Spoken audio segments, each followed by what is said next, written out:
কিন্তু নমিতা কখনো খুশি হয়নি। মুখচোরা মেয়েটা ওর বই ছাড়া কিচ্ছু বুঝতো না, না কথা বলতো কারোর সাথে, না কোনো বন্ধু। খুব কষ্ট করে মেয়ে মানুষ করেছে বাবা মা, না কোনোদিন অতিরিক্ত খরচ।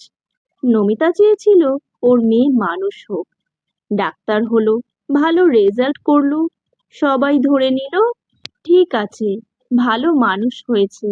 কিন্তু আজ মনে মান হুঁশ দুটোই এসে গেছে পম্পির। ভাবনাটা আসতেই শান্তি লাগছে নমিতার, গর্ব হচ্ছে।